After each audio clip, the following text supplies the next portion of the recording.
வணக்கம். இந்தியா 2020 வல்லரசாகும் என்று முதல் குரலை எழுப்பிய பெருமகனார் நம்முடைய வணக்கத்திற்குரிய மேதகு கலாம் அவர்கள். இந்திய குடியரசினுடைய மேனாள் குடியரசுத் தலைவர், புகழ்பெற்ற குடியரசுத் தலைவர்களில் இவரும் ஒருவர். அறிவியலாளர், நல்ல கவிஞர், இசைக்கருவியை வாசிப்பதில் வல்லவர். இன்னும் இவரை பற்றி சொல்லிக்கொண்டே செல்லலாம். இத்தகைய பெருமகனார் பிறந்த ஊர் ராமேஸ்வரம். ராமேஸ்வரம் ஆன்மீகத்தின் தலைநகர் என்று இந்தியர்கள் கருதுவார்கள். டில்லி அரசியல் தலைநகர் என்பது நம்முடைய வரலாறு. இந்த ஆன்மீக தலைநகரையும் அரசியல் தலைநகரையும், அதாவது ராமேஸ்வரத்தையும் டில்லியையும் இணைத்த பாம்பன் பாலம்தான் நம்முடைய கலாம் அவர்கள்.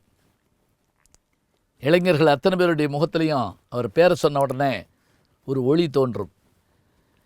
கனவு காணுங்கள் என்று சொன்னதோடு மட்டுமல்லாமல், அப்படி என்றால் உறங்கச் சொல்லுகிறீர்களா என்று கேட்ட இளைஞனுக்கு புன்னகையோடு அவர் சொன்ன பதில், கனவு என்பது உறக்கத்தில் வருவதல்ல, உன்னை உறங்கவிடாமல் செய்வது என்று சொன்னார்.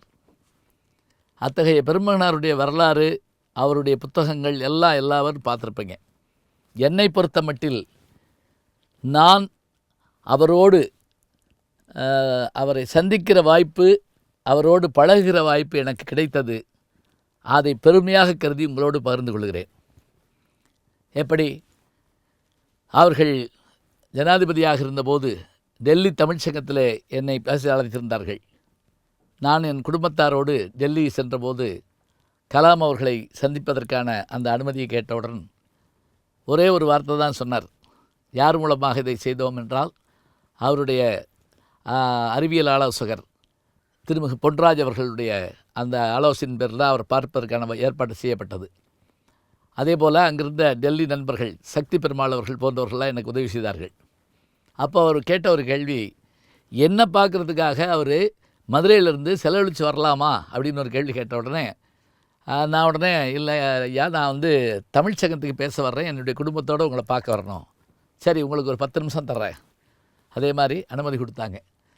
என்ன பெருமை தெரியுங்களா?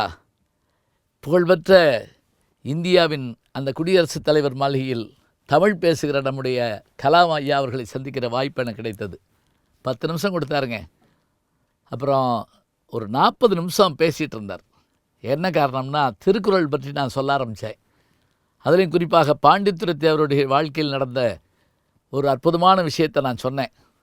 அதை கேட்டு ரொம்ப வியப்படைஞ்சு, அந்த திருக்குறள் பதிப்பு இருந்தால் எனக்கு கொடுங்க அப்படின்னு கேட்டிருந்தார். நான் தரேன்னு சொல்லியிருந்தேன்.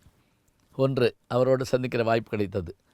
அடுத்ததாக ராமநாதபுரத்தில் புத்தக திருவிழா முடிஞ்சு ராமேஸ்வரம் போகிற போது அவரோடு நானும் போனேன். அவங்க கார் முன்னாடி போகுது, கான்வாய் முன்னாடி போகுது, நான் பின்னாடி போகிறேன். அவர் திடீர்னு இறங்கி அந்த ரோட்டில் அந்த பாலத்தை போய் எட்டி பார்த்தார். எல்லோரும் இறங்கி போனோம். அப்போ நான் கூட என்னையா அப்படின்னு கேட்டேன். ஒன்றும் இல்லை, இந்த பார்த்திங்களா இந்த ரயில் போதில்ல, இந்த ரயில் எங்கள் ஊருக்கு காலையில் 4 மணிக்கு வரும். பேப்பர் வரும் அதிகாலையில். அந்த பேப்பரை என் சைக்கிளில் பின்னாடி கட்டிக்கிட்டு நான் வீடு வீடாக போய் பேப்பர் போட்டு வருவேன். அந்த பணத்தில் எனக்கு படிக்கிறதுக்கு நல்ல ஒரு வருமானம் இருந்தது அப்படின்னு குழந்த மாதிரி சொன்னார். வீடு வீடாக பேப்பர் போட்டார்னு நம்ம சொல்கிறோங்க. பேப்பரா அவர் பேர் வருமாறு அவர் தன்னுடைய உழைப்பால் உயர்ந்தார். அது மட்டுமில்லை, மீண்டும் அவரை சந்திக்கிற வாய்ப்பு எனக்கு எப்போ கிடைச்சதுன்னா, கோயில்பட்டியில் ஒரு நிகழ்வுக்கு நான் பேச போயிருந்தேன், ஒரு பள்ளி ஆண்டு விழாவுக்கு. அப்போ கலாம் அவர்கள் வர வேண்டிய நேரம் 5:15 மணி. நான் 4:45 பேச ஆரம்பித்தேன். அப்போ அவங்க வர்ற வழியில் கொஞ்சம் தாமதமாகிட்டதுனால, பேராசிரியரை பேச சொல்லுங்கள், நான் வந்துக்கிட்டு இருக்கேன்னு நான் தொடர்ந்து பேசிக்கிட்டே இருந்தேன். ஒரு 1.5 மணி நேரம் ஆயிடுச்சு. 1.5 மணி நேரம் கழிச்சும் கூட அவர் வந்த உடனே நேர மேடையில் இவ்வளவு நேரம் இந்த கூட்டத்தை நீங்கள் உட்கார வச்சிங்கல்ல, உங்களுக்கு வாழ்த்துக்கள் அப்படின்ட்டு போய் மயக்க பிடிச்சாருங்க. அவருடைய 80வது பிறந்தநாளை கொண்டாடுற வாய்ப்பு கோவையில் கிடச்சது. அந்த 80வது பிறந்தநாள் நிகழ்வின் போது அவருக்கு நாங்கள்லாம் வாழ்த்து சொன்னோம். இந்தியாவினுடைய பெருமை இத்தனை பெருமை வாய்ந்தது. பில் கிளின்டன் இந்தியாவுக்கு வந்தபோது எல்லாரும் அவரோட புகைப்படம் எடுக்க போனாங்க. ஆனால் அவர் சொன்னார், நான் இந்தியாவில் ஒருவரோடு புகைப்படம் எடுக்க விரும்புகிறேன். யார் தெரியுமா?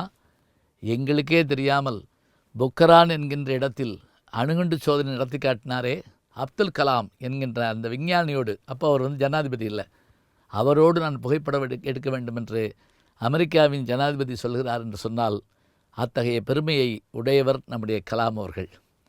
அவரோடு அவர் வாழ்கிற காலத்தில் வாழ்கிற வாய்ப்பும், அவரை சந்திக்கிற வாய்ப்பும், அவர் நூல்களை படிக்கிற வாய்ப்பும், அவர் கையில் சில பரிசுகளை பெறுகிற வாய்ப்பும் எனக்கு கிடைத்தது என்று சொன்னால், எனக்கு இவையெல்லாம் மறக்க முடியாதவை.